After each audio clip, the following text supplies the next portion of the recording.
नमस्कार, मैं हूं प्रभु पटेरिया और आप देख रहे हैं हमारा खास कार्यक्रम सुनिए साहब। जी हां, हम आपको सुनाएंगे और दिखाएंगे उन खबरों के अंदर की खबर जिसे जानना आपके लिए बेहद ज़रूरी है।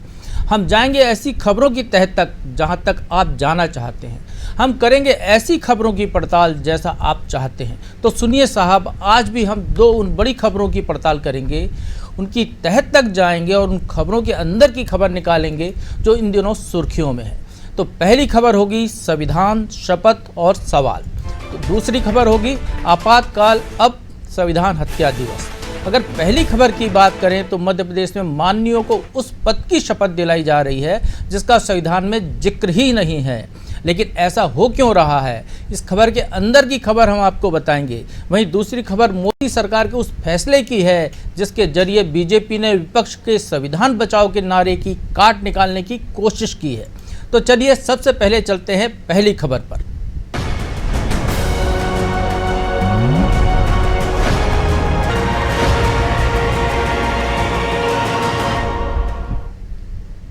संविधान की देश भर में हो रही चर्चा के बीच क्या आपको पता है कि संविधान में जिस पद का उल्लेख नहीं है उस पद की भी शपथ ली जा रही है, उसे जायज भी ठहराया गया है। यह बात इसलिए हो रही है कि मंत्री पद की शपथ के दौरान मध्य प्रदेश के मंत्री पद की शपथ लेने वाले रामनिवास रावत को महज एक शब्द न बोल पाने के कारण दोबारा शपथ लेनी पड़ी थी। वो एक शब्द था के। राज्य के मंत्री की जगह वो राज्य मंत्री बोल गए, इस वजह से उनको दोबारा शपथ दिलाई गई। तो क्या आपको पता है कि इस तरीके की स्थितियां भी निर्मित हो चुकी हैं और अब हम आपको बताते हैं कि इसके पलट क्या है। इसके पलट ये है कि मध्य प्रदेश और छत्तीसगढ़ और राजस्थान में उप मुख्यमंत्री के पद की शपथ दिलाई गई। इसका बाकायदा गजट नोटिफिकेशन भी निकला है कि फलाने व्यक्ति को उप मुख्यमंत्री बनाया गया है। इसके एक महीने बाद बिहार में उसी पार्टी के दो नेताओं को उप मुख्यमंत्री पद की शपथ दिलाने की बात हुई, लेकिन उन्हें शपथ दिलाई गई मंत्री पद की। राजपत्र में भी प्रकाशन मंत्री पद का ही हुआ। एक ही पार्टी के इन नेताओं के मामले में अलग अलग शपथ क्यों? इसकी शुरुआत कैसे हुई और सुप्रीम कोर्ट ने कैसे कहा कि संविधान में यह पद नहीं है लेकिन सरकार नियुक्त कर सकती है? कैसे शपथ समारोह में एक राष्ट्रपति को टोका टाकी भी करनी पड़ी? तो आइए देखते हैं इस पूरी रिपोर्ट को। राज्यमंत्री के रूप में अपने कर्तव्यों का श्रद्धापूर्वक और शुद्ध अंतःकरण से निर्वहन करूंगा। मैं भारत की जनता और अखंडता अक्षुण्ण रखूंगा। मैं मध्य प्रदेश राज्य के मंत्री के रूप में अपने कर्तव्यों का श्रद्धापूर्वक और शुद्ध अंतःकरण से निर्वहन करूंगा। एक छोटी सी गलती और रामनिवास रावत को 2 बार शपथ लेनी पड़ी। दरअसल जब रामनिवास रावत को कैबिनेट मंत्री की शपथ लेनी थी, लेकिन उन्होंने राज्य के मंत्री की जगह राज्य मंत्री बोल दिया। इस गलती की वजह से उन्हें फिर शपथ दिलाई गई। लेकिन तब क्या हो जब कोई ऐसे पद की शपथ ले ले जिसका जिक्र संविधान में हो ही ना। ऐसा ही हुआ है मध्य प्रदेश में। यकीन ना हो तो डिप्टी सीएम राजेंद्र शुक्ला और जगदीश देवड़ा की शपथ को सुन लीजिए। मैं राजेंद्र शुक्ला ईश्वर की शपथ लेता हूं कि मैं विधि द्वारा स्थापित भारत के संविधान के प्रति सच्ची श्रद्धा और निष्ठा रखूंगा। मैं भारत की प्रभुता और अखंडता अक्षुण्ण रखूंगा। मैं मध्य प्रदेश राज्य के उप मुख्यमंत्री के रूप में अपने कर्तव्यों का श्रद्धापूर्वक और शुद्ध अंतःकरण से निर्वहन करूंगा। शपथ ग्रहण कराएं। मैं जगदीश देवड़ा ईश्वर की शपथ लेता हूं कि मैं सत्य निष्ठा से प्रतिज्ञान करता हूं, विधि द्वारा स्थापित भारत के संविधान के प्रति सच्ची श्रद्धा और निष्ठा रखूंगा। मैं भारत की प्रभुता और अखंडता अक्षुण्ण रखूंगा। मैं मध्य प्रदेश राज्य के उप मुख्यमंत्री के रूप में अपने कर्तव्यों का श्रद्धापूर्वक और शुद्ध अंतःकरण से निर्वहन करूंगा। सुना आपने, राजेंद्र शुक्ला और जगदीश देवड़ा ने उप मुख्यमंत्री पद की शपथ ली, लेकिन संविधान में तो उप प्रधानमंत्री और उप मुख्यमंत्री का जिक्र ही नहीं है। तो अब सवाल ये है कि जब इस तरह का कोई पद ही नहीं है तो इन दोनों ने शपथ किसकी ली और इन्हें क्यों नहीं टोका गया? इनकी गलती को क्यों नहीं सुधारा गया? जब रामनिवास को दोबारा शपथ दिलाई जा सकती है तो इन्हें क्यों नहीं? इतना ही नहीं, मध्य प्रदेश के राजपत्र में भी उल्लेख किया गया है कि राजेंद्र शुक्ला और जगदीश देवड़ा ने उप मुख्यमंत्री की शपथ ली, लेकिन राजपत्र में संविधान के अनुच्छेद 164 के तीसरे खंड का जिक्र हुआ, जिसमें उप मुख्यमंत्री का जिक्र नहीं है। लेकिन अब सवाल ये भी है कि अगर राजेंद्र शुक्ला और जगदीश देवड़ा को उप मुख्यमंत्री की शपथ नहीं लेनी थी तो किस पद की शपथ लेते और कैसे उप मुख्यमंत्री बनते? दरअसल इन दोनों को भी मंत्री पद की ही शपथ लेनी थी, जैसा बिहार में हुआ। बिहार के दोनों उप मुख्यमंत्री सम्राट चौधरी और विजय कुमार सिन्हा को मंत्री पद की ही शपथ दिलाई गई, क्योंकि संविधान में जिक्र मुख्यमंत्री, मंत्री और राज्य मंत्री का है। मैं बिहार राज्य के मंत्री के रूप में अपने कर्तव्यों का श्रद्धापूर्वक और शुद्ध अंतःकरण से निर्वहन करूंगा। मैं बिहार राज्य के मंत्री के रूप में अपने कर्तव्यों का श्रद्धापूर्वक और शुद्ध अंतःकरण से निर्वहन करूंगा। बिहार में वैसा नहीं हुआ जो मध्य प्रदेश में हुआ, लेकिन ये जानकर आपको हैरानी होगी कि मध्य प्रदेश जैसी गलती छत्तीसगढ़ और राजस्थान में भी हुई। यहाँ के नेताओं ने भी उप मुख्यमंत्री पद की शपथ ली, जबकि लेना मंत्री पद की थी। मैं भारत की प्रभुता और अखंडता अक्षुण्ण रखूंगा। मैं छत्तीसगढ़ राज्य के उप मुख्यमंत्री के रूप में अपने कर्तव्यों का श्रद्धा पूर्वक और शुद्ध अंतःकरण से निर्वहन करूंगा कि मैं विधि द्वारा स्थापित भारत के संविधान के प्रति सच्ची श्रद्धा और निष्ठा रखूंगा। मैं भारत की प्रभुता और अखंडता अक्षुण्ण रखूंगा। मैं छत्तीसगढ़ राज्य के उप मुख्यमंत्री के रूप में अपने कर्तव्यों का श्रद्धा पूर्वक और शुद्ध अंतःकरण से निर्वहन करूंगा। मैं राजस्थान राज्य के उप मुख्यमंत्री के रूप में अपने कर्तव्यों का श्रद्धा पूर्वक और शुद्ध अंतःकरण से निर्वहन करूंगी। मैं भारत की प्रभुता और अखंडता अक्षुण्ण रखूंगा। मैं राजस्थान राज्य के उप मुख्यमंत्री के रूप में अपने कर्तव्यों का श्रद्धापूर्वक और शुद्ध अंतःकरण से निर्वहन करूंगा।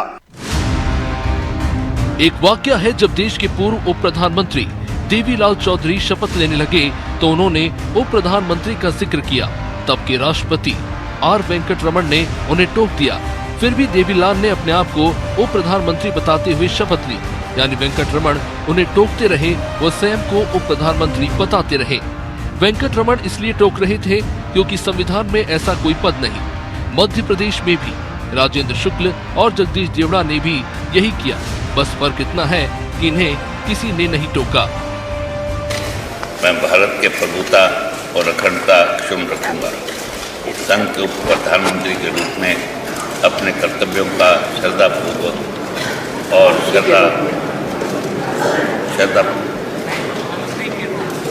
मंत्री के रूप में श्रद्धापूर्वक और शुद्ध अंतःकरण से निर्वाह करूंगा। देवीलाल ईश्वर की शपथ लेता हूं कि जो विषय संघ के उप प्रधानमंत्री के रूप में मेरे विचार के लिए लाया जाएगा अथवा मुझे ज्ञात होगा, उसे किसी व्यक्ति या व्यक्तियों को उस अवस्था को छोड़कर जब प्रधानमंत्री के रूप में अपने कर्तव्यों के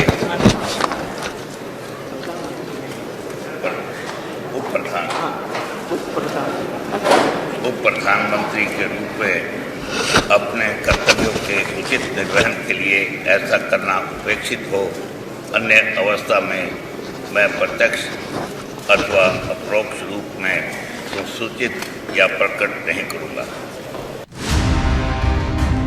अब सवाल ये उठता है, जब संविधान में उप मुख्यमंत्री पद का जिक्र तो नहीं है, तो इस पद की हैसियत इतनी बढ़ कैसे गई और इस पद की असल संवैधानिक स्थिति क्या है?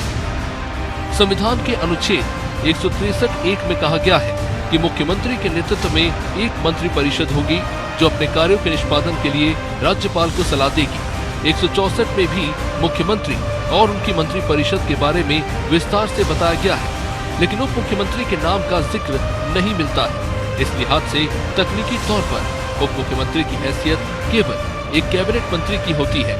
कैबिनेट मंत्री मुख्यमंत्री के बाद सबसे बड़ा मंत्री पद होता है, लेकिन मंत्रिमंडल में कई कैबिनेट मंत्री होते हैं और इसलिए वो शपथ भी कैबिनेट मंत्री के पद की ही लेते हैं। अगर ये कहा जाए कि राजनीतिक संतुलन के लिए उप मुख्यमंत्री बनाए जाते हैं तो शायद गलत नहीं होगा। हालांकि इसकी शुरुआत 1989 में पहली बार हरियाणा के दिग्गज नेता देवीलाल ने उप प्रधानमंत्री के तौर पर शपथ ली, जिसका जिक्र हम पहले कर चुके हैं। देवीलाल के उप प्रधानमंत्री पद पीएम के तौर पर शपथ लेने को सुप्रीम कोर्ट में भी चुनौती दी गई थी। इस पर केंद्र ने शीर्ष अदालत को बताया कि पद सिर्फ नाम के लिए है और देवीलाल अन्य तमाम मंत्रियों की तरह ही होंगे। इस मामले की सुनवाई के दौरान कोर्ट ने 9 जनवरी 1990 को टिप्पणी की थी कि देवीलाल के पास पीएम की कोई शक्ति नहीं है। अब ये मसला संविधान की व्याख्याओं का है या फिर राजनीतिक परिभाषा का। इस रिपोर्ट को देखने के बाद अब आप अच्छे से समझ गए होंगे, लेकिन एक बात बहुत साफ है, जब इस तरह के पद ही नहीं होते तो शपथ किस बात की। खैर, देश की राजनीति में ऐसा बहुत कुछ होता है जिसका संविधान में उल्लेख नहीं होता। इसे परंपराओं के नाम पर किया जाता है। शायद मध्य प्रदेश में भी इसी परंपरा को निभाया जा रहा है। ब्यूरो रिपोर्ट, आनंद। तो आपने सुना संविधान शपथ को लेकर सवाल क्यों उठ रहे हैं। अलग अलग राज्य, अलग अलग शपथ, संविधान एक, संविधान कहीं पर मौन है तो उसका फायदा अपने स्तर पर नेता उठा रहे हैं। लेकिन बड़ी बात यह है कि भारतीय जनता पार्टी की सरकार जिन राज्यों में, वहीं पर ये स्थिति हमको देखने को मिली है। रंजन जी हमारे साथ जुड़े हुए हैं गेस्ट के तौर पर, वरिष्ठ पत्रकार हैं। रंजन जी, स्वागत है आपका नादी टीवी के स्टूडियो में। तो रंजन जी, सबसे पहले तो आपसे ही ये सवाल मेरा है कि हम यदि देवीलाल का जिक्र जो अभी हमने दिखाया, वो प्रधानमंत्री रहे, उनने गलती से शपथ ले ली थी, जहाँ से ये पूरा गड़बड़ झाला शुरू हुआ। उनके पहले देखें तो देश में 6 देवीलाल को मिलाकर 6 उप प्रधानमंत्री हुए, लेकिन सिर्फ देवीलाल ने ही शपथ ली थी, उसके अलावा किसी ने शपथ नहीं ली। उसको चुनौती भी दी गई थी। उसके बाद फिर अभी हमने हाल में सुप्रीम कोर्ट का एक फैसला और देखा जो उप मुख्यमंत्रियों को लेकर चुनौती दी गई थी। कोर्ट ने कहा कि संविधान में नहीं है, लेकिन असंवैधानिक भी नहीं है, मंत्री का दर्जा रहेगा, मंत्री ज़्यादा उनको शक्तियाँ नहीं मिलेंगी। तो फिर इसके लेकर नॉर्म्स क्या है रंजन जी? क्या सरकार अपने स्तर पर ऐसा कोई पद क्रिएट कर ले? तो ये जो असमानता जो दिखाई देती है अलग अलग राज्यों में, जिसको लेकर बार बार सवाल उठते हैं। और एक आपको बता दूं रोचक बात, इसको लेकर मध्य प्रदेश सरकार में एक RTI भी लगाई गई थी, जिसमें उस सवाल को ही काल्पनिक सवाल करार दे दिया गया, जिसमें ये पूछा था कि प्रदेश में अब तक कितने नेताओं ने उप मुख्यमंत्री पद की शपथ ली और शपथ का जो प्रोफार्मा है वो क्या है। तो इसको लेकर जो है खारिज सवाल को ही काल्पनिक करार दिया गया था। तो इस स्थिति में जबकि राज्य सरकार अलग अलग कैडर निर्धारित करती है, मंत्री, राज्य मंत्री, स्वतंत्र प्रभार, फिर राज्य मंत्री, पहले एक पद हुआ करता था उप मंत्री का, जिसको कि अब खत्म कर दिया गया है। तो ऐसी स्थिति में क्यों ना उप मुख्यमंत्री पद का ही सृजन कर दिया जाए, उसको संवैधानिक दर्जा दिला दिया जाए। प्रभु जी, सबसे पहले मैं अनादि को और टीवी को और आपको बधाई देना चाहूँगा। आपने अच्छा विषय उठाया है। यूजली पॉलिटिक्स को लेकर के बहुत तरह के विषय उठते हैं, लेकिन गंभीर विषयों को कम उठाया जाता है टीवी पर। तो मैं बधाई देना चाहूँगा, साधुवाद है, बहुत अच्छा है और एकेडमिक भी है, लोगों के लिए समझने और सीखने वाली बात है। देखिए, बहुत क्लियर है कि संविधान में पद नहीं है, नंबर 1। तो क्यों? और अगर कोई उप मुख्यमंत्री या उप प्रधानमंत्री का शपथ लेता है तो क्या असंवैधानिक है? आपने खुद बताया, सुप्रीम कोर्ट में मामला जा चुका है, लेकिन यहाँ पे संविधान मौन है। अब देखिए, देश का राष्ट्रपति टोकता हुआ दिखाई दे रहा है, वो टोक रहा है कि जो है आप गलत शपथ ले रहे हैं, शब्द सही करें। जी, तो जहाँ पे संविधान मौन है वहाँ पे, जैसे आपने बताया, बहुत सही बात कही आपने कि पॉलिटिकल पार्टी के लिए सहूलियत हो जाती है। अब यहाँ पावर गेम का मामला होता है, पावर बैलेंस करना होता है, जातियों को प्रतिनिधित्व करना होता है। और देखिए, जो पोस्ट है आपने जैसे बताया कैबिनेट मिनिस्टर की है, अगर मुख्यमंत्री को छोड़ दिया जाए तो जितने मंत्री हैं सबका एक बराबर है, राज्य मंत्री किनारे हैं, केवल कैबिनेट को देख लिया जाए तो एक पद है। जब कैबिनेट मीटिंग होती है प्रभु जी, आपने देखा, हमने भी देखा है, तो मुख्यमंत्री बैठते हैं, 2 तरफ उप मुख्यमंत्री बैठते हैं। तो अगर तकनीकी रूप से देखा जाए तो दूसरे मंत्री टोक सकते हैं कि भाई ठीक है, आप उनको ज़्यादा तवज्जो क्यों दे रहे हैं। लेकिन व्यवहारिक रूप से पॉलिटिकल एक कहते हैं कि इस सुविधा के हिसाब से कुछ मैसेजिंग देनी होती है पार्टी के अंदर, अपोजिशन में। जैसे अभी जो उप मुख्यमंत्री का जो मामला हुआ है, चाहे यूपी हो, राजस्थान हो, उसका बैकग्राउंड क्या है? बैकग्राउंड ये है कि जो इंडिया ब्लॉक है और ख़ासकर कांग्रेस, साउथ की पार्टीज लगातार डिमांड कर रही थी जाति गणना जाति गणना जनगणना की बात डिमांड कर रही थी। तो बीजेपी उस ट्रैप में नहीं फंसते हुए बीजेपी ने क्या किया, जहाँ जहाँ उनकी सरकार और कई जगह सरकार है उन्होंने उप मुख्यमंत्री बना दिया। अब यहाँ पे देखा है तो ओबीसी हमारे मध्य प्रदेश में ओबीसी मुख्यमंत्री हैं, एक ब्राह्मण उप मुख्यमंत्री हैं, एक एससी उप मुख्यमंत्री हैं। ऐसे छत्तीसगढ़ में तो उन्होंने डिफरेंट जो कास्ट कम्युनिटीज हो शायद कोई कास्ट कम्युनिटी नहीं छूटी, बैलेंस करने की कोशिश की है उन्होंने, वो मैसेज देने को कि देखिए ये तो बात करते हैं कास्ट जनगणना की, हम करके दिखा रहे हैं, हम तो पोस्ट दे रहे हैं, और भले सिंबॉलिक पोस्ट हों, भले पेपर पे हों, और उसका कोई वेतन भत्ता अलग से नहीं जाता मुख्यमंत्री प्रधानमंत्री का, लेकिन एक व्यवहारिक रूप से एक मैसेज तो है, एक पद है और उसका एक गरिमा है, तो उस हिसाब से पार्टी मैसेज देने की कोशिश करती है। रंजन जी, लेकिन ये केवल पद है, गरिमा है, कोई विशेष सुविधा नहीं है, लेकिन यदि हम देखते हैं तो उनको जो है मुख्यमंत्री की तरह कॉर्केट लेके चल रहे हैं, वो आगे पीछे पायलट फॉलो चलती है। यदि और हम मध्य प्रदेश की बात करें, आपको भी अच्छे से याद होगा, एक मंत्री हुआ करती थी कुसुम मेहदेले, प्रोटोकॉल में वो सीनियर थी, प्रोटोकॉल में उनका नाम नीचे आया तो उन्होंने उसको लेकर भरी कैबिनेट में आपत्ति की थी, बाद में उनका नाम ऊपर किया गया था। यदि हम आज मध्य प्रदेश की ही बात करें तो मध्य प्रदेश कैबिनेट में कैलाश विजयवर्गीय मेरे ख्याल से मध्य प्रदेश की इस कैबिनेट में अभी वर्तमान कैबिनेट में सबसे सीनियर मंत्री हैं। जब 2003 में सरकार बनी तब भी वो मंत्री हुआ करते, तब राजन शुक्ला मंत्री नहीं थे। लेकिन आज की तारीख में ये है कि राजन शुक्ला प्रोटोकॉल में ऊपर हैं, कैलाश विजयवर्गीय पीछे हैं, नीचे आ गए उनसे। विजय शाह जो है लगातार मंत्री रहे, वो नीचे आ गए। प्रहलाद पटेल जो केंद्रीय मंत्री रहे, बहुत लंबा संसदीय अनुभव है, वो नीचे आ गए। तो ये कहीं ना कहीं पार्टी के अंदर भी तो इस तरीके की स्थितियां बनती है कि आप केवल एक वोट बैंक पॉलिटिक्स के लिए संदेश देने की कोशिश में संविधान की जो एक चुप्पी है, जहाँ पर साइलेंट है, उसको लेकर आप इस तरीके का फायदा उठाते हो। दूसरी बात रंजन जी, हमारा सवाल को उठाने का मकसद ये है कि जब संविधान में इतने सारे 127 संशोधन हो चुके हैं, वक्त जरूरत के हिसाब से सरकारें संविधान में संशोधन करती हैं, तो क्यों बार बार ये सवाल खड़ा हो, आप सीधे उप मुख्यमंत्री और उप प्रधानमंत्री का पद ही क्रिएट कर दीजिए संविधान में। सरकार चाहे तो कर सकती है। हाँ, क्यों नहीं। देखिए, संविधान का जो संशोधन है वो तो सरकार का राइट है। कांग्रेस अपोजिशन पार्टी भी इसमें बहुत इनकार नहीं करेंगी कि उनकी भी सरकार है, वो भी बनाते हैं देखा जाए तो। और यहाँ तो कांग्रेस सरकार में दिग्विजय सिंह मुख्यमंत्री थे, सुभाष यादव और जमुना देवी उप मुख्यमंत्री थी। ये तो परंपरा देश की पहली महिला उप मुख्यमंत्री हुई जमुना देवी। करीब उन्होंने 52-50 साल उन्होंने देखा, उन्होंने विधानसभा में वो किया, प्रतिनिधित्व किया अपने उसका। तो कांग्रेस भी इससे इतराज नहीं करेगी, साउथ में पार्टी भी इतराज नहीं करेंगे, तो कर सकते हैं। लेकिन प्रॉब्लम क्या है कि इसमें कोई पार्टी को दिक्कत नहीं है। ये जो परंपरा चली आ रही, परंपरा ही बोलेंगे, चली आ रही है, किसी को दिक्कत, अगर संविधान में संशोधन करने की जरूरत है तब किया जाए। अगर बिना किए काम चल रहा है तो लोग कहते हैं ठीक है चलने दो, नंबर 1। नंबर 2, बड़ी आपने अच्छी बात उठाई है, बहुत ही तकनीकी तौर पे बहुत ही रेलिवेंट सवाल है और इससे जुड़ा हुआ है। अगर देखा जाए तो आपने खुद कहा और हमने, और संविधान भी कहता है कि कैबिनेट मिनिस्टर का पोस्ट होती है मुख्यमंत्री के बाद या प्रधानमंत्री के बाद, ठीक है, सब बराबर हैं। तो अगर सब बराबर हैं, उप मुख्यमंत्री और उप प्रधानमंत्री का पद एक डेकोरेटिव पोस्ट है, कस्टमरी है या व्यवहारिक है कहते तो, ठीक है, ये होता है। तो जब तकनीकी तौर पे आएंगे तो जो वरिष्ठता बनेगी वो आपके सीनियरिटी पे बनेगा, ना कि व्यवहारिक रूप से बनेगा, ठीक है।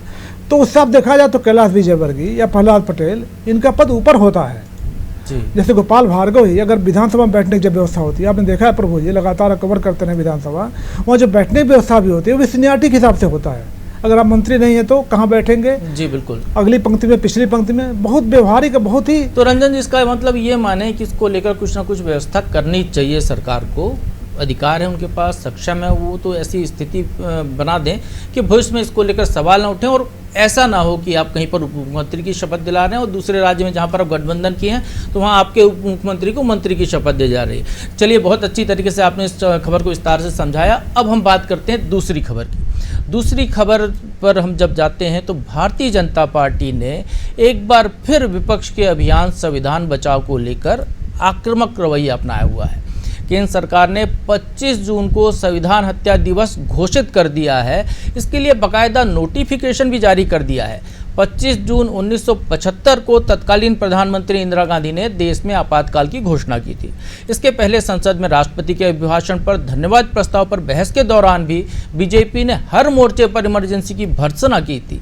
मतलब साफ है कि भारतीय जनता पार्टी किसी भी लेवल पर जाकर संविधान बचाओ का नारा लगाने वालों को बैकफुट पर लाना चाहती है। अब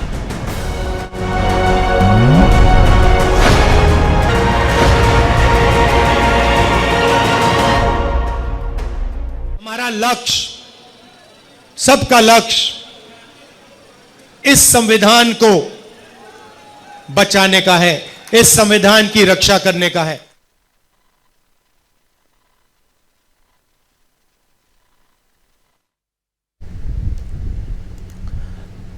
तो सुना आपने, राहुल गांधी पूरे लोकसभा चुनाव में यही बात कहते रहे। वे संविधान की कॉपी हाथ में लेकर ये दुहाई देते रहे कि संविधान खतरे में है। अगर बीजेपी की 400 सीटें आ गईं तो संविधान को खत्म कर देगी। लेकिन लोकसभा चुनाव के बाद मोदी सरकार ने ऐसा दांव चला कि अब संविधान की दुहाई देने वाले विपक्ष बैक फुट पर है। दरअसल मोदी सरकार ने ऐलान किया कि 25 जून को अब संविधान हत्या दिवस के तौर पर मनाया जाएगा। इसका गजट नोटिफिकेशन भी जारी हो गया है। 50 साल पहले यानी 25 जून 1975 को देश में आपातकाल घोषित किया गया था। अब भले ही आपातकाल को लगे 5 दशक हो गए हों, लेकिन जब जब आपातकाल का जिक्र होता है तब इस पर सियासत भी शुरू हो जाती है। दरअसल आपातकाल को ना तो उस दौर के लोग भुला सके और ना इस पर सियासत कम हुई। बीजेपी इस दिन को काला दिवस के रूप में मनाती रही है, लेकिन अब केंद्र सरकार ने इस दिन को संविधान हत्या दिवस के रूप में मनाने का फैसला किया है ताकि विपक्ष के संविधान बचाओ अभियान की हवा निकाली जा सके। हालांकि इस फैसले पर बीजेपी और कांग्रेस की तरफ से बयानबाजी का दौर भी शुरू हो गया है। हमारी सरकार ने जब से संविधान हत्या दिवस मनाने का निर्णय लिया है तो संविधान की रक्षा का स्वांग रचने वाले बहुरूपियों के हृदय में बड़ी वेदना शुरू हो गई है और वो ये कह रहे हैं कि 50 साल पुरानी बात की आवश्यकता क्यों है। जो लोग खुद सीधे 80-85 साल पीछे जाकर ये दावा करने लगते हैं हर बात में कि आज़ादी की लड़ाई उनका वन एंड एक्सक्लूसिव कॉपीराइट था, वो उस स्वतंत्रता संग्राम में बलिदानियों के बलिदान के बाद पाई हुई स्वतंत्रता के साथ क्या किया, ये आज की पीढ़ी को जानने की आवश्यकता है। 400 पार का सपना देखने वाले 240 पर सिमट गए और संविधान को बदलने का उनका सपना चूर चूर हो गया, उनका घमंड चूर चूर हो गया, उनका अहंकार चूर चूर हो गया। लेकिन अब जब उनके सपने में संविधान आना शुरू हुआ, जब जय संविधान के नारों से हमारा संसद इस बार गूंज उठा, अब संविधान हत्या दिवस की बात हो रही है। संविधान हत्या दिवस ये शब्द भारत सरकार की गैजेट नोटिफिकेशन में, आप समझिए उनकी नीयत, आप समझिए उनकी मानसिकता जो इस तरह का शब्द ला सकते हैं। आप राजनीतिक रूप से इस शब्द का इस्तेमाल करिए, कोई दिक्कत नहीं। भारत सरकार की गैजेट नोटिफिकेशन में संविधान हत्या का शब्द वही लोग ला सकते हैं जो संविधान की हत्या करना चाहते हैं। तो रंजन जी, सुना आपने, दोनों पक्ष को सुना आपने। संविधान हत्या दिवस एक नया शब्द मिला है, एक नया कार्यक्रम देश को मिल गया है जो कि 25 जून को हर साल मनाया जाएगा।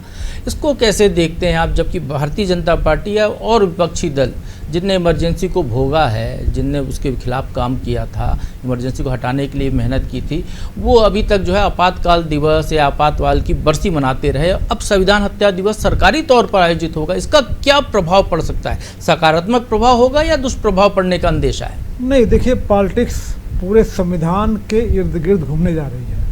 अभी तक जब बॉक्सिंग रिंग बना हुआ था जी, तो कांग्रेस संविधान की किताब दिखा रही थी और भाजपा डिफेंसिव थी। डिफेंसिव होने का कारण ये था, भाजपा के 3-4 नेता जिसमें अरुण गोविल है और कई लोग हैं, उन्होंने संविधान बदलने की बात कही थी अगर 400 सीट आता है तो, और बहुत क्लियर है जो। लेकिन रंजन जी, अभी मतलब अभी हमने देखा कि हमने 2015 से संविधान दिवस मनाना शुरू किया। संविधान को लेकर अच्छे कार्यक्रम होते थे, स्कूलों में गोष्ठियाँ होती हैं, क्विज होती है, संविधान की प्रस्तावना पढ़ी जाती है, संविधान कैसे बना, कितनी मेहनत से बना, देश के संविधान का क्या महत्व, ये बताया जाता है। अब क्या उसी तरीके से संविधान की कैसे हत्या हुई ये काला अध्याय भी पढ़ाया जाएगा? इससे सकारात्मकता बढ़ेगी या नकारात्मकता बढ़ेगी नई पीढ़ी में? प्रभु जी, बिटरनेस हो रहा है। ये जो पॉलिटिकल सिचुएशन दिख रही है कंट्री में वो उसको इंडिकेट करता है। देखिए ओम बिरला जी अध्यक्ष बने लोकसभा के और उन्होंने आपातकाल पर एक निंदा प्रस्ताव जारी किया, उसको कैबिनेट तो सत्ता पक्ष ने उसे मोहर लगाई। कभी भी स्पीकर कभी ये रंजन जी पहले भी हो चुका है, निंदा प्रस्ताव पहले भी पारित हो गया होगा। हमने कहा स्पीकर नहीं करते हैं, रूलिंग पार्टी करती है। ये इंडिकेट करता है हमारा पॉलिटिक्स। जो मैंने कह रहा था कि 400 सीट अगर पीछे जाएंगे, जो खुद आप बता रहे थे, जो पूरे देश में हवा फैली कि संविधान बदल करके आरक्षण खत्म करना चाहते हैं, तो भाजपा सरकार बचा पाई किस तरह से? अगर मध्य प्रदेश, बिहार, उड़ीसा और आंध्र प्रदेश ने सपोर्ट नहीं किया होता। तो भी कह सकते हैं ना कि यदि कांग्रेस या राहुल गांधी संविधान की रट नहीं लगाती तो शायद ये दिन ना देखना पड़ता जो पवन खेड़ा वही कर रहा हूँ। तो 240 पे सरकार जाते थे बची है। तो अब भाजपा जानती है कि अगर आपातकाल सबसे कमजोर कड़ी है कांग्रेस की, कांग्रेस माफी भी मांग चुकी है, तो इसलिए भाजपा ने इस मास्टर स्ट्रोक को खेलने की कोशिश की है। लेकिन एक और चीज होने जा रहा है प्रभु जी, इसके उल्टा एक गांधी हत्या दिवस मनाने की बात हो रही है, जो कांग्रेस की बात कर रहे हैं। तो ये जो बात हो रही है गांधी हत्या, संविधान हत्या, तो जो आपने क्वेश्चन पूछा है वो ये है कि और बिटरनेस बढ़ने जा रही है आगे आने वाले 5 सालों में, पार्टी से शेर घूमेगी अभी। लेकिन संविधान को उस समय जब यदि हम कहें कि इमरजेंसी लगाई गई थी, संविधान के मौलिक अधिकारों का लोगों का हनन हुआ था, तो जनता का हक भी है, लोगों का हक भी है कि नई पीढ़ी को पता चले कि ऐसा कुछ हो चुका है देश में, आगे भी ऐसा कुछ ना हो उसको लेकर वो सतर्क रहें। रंजन जी एक चीज़ और बता दूं आपको कि इमरजेंसी ये केवल पहली बार देश में नहीं लगी थी, इसके पहले 2 बार और इमरजेंसी लग चुकी थी, जब भारत का चीन के साथ युद्ध हुआ था तब 1962 में और फिर 1971 में।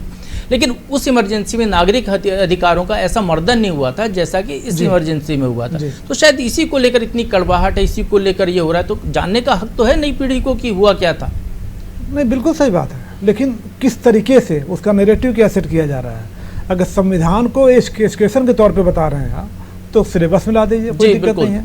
लेकिन अगर आप उसको संविधान हत्या बोलेंगे और उसमें पॉलिटिक्स घूम रही है, संविधान कॉपी दिखाई जा रही है, तो आप समझ सकते हैं पॉलिटिक्स की तरफ जा रही है और किस तरह नैरेटिव सेट करने की कोशिश हो रही है। जी बिल्कुल, बहुत बहुत धन्यवाद रंजन जी आपको हमारे साथ जुड़ने के लिए।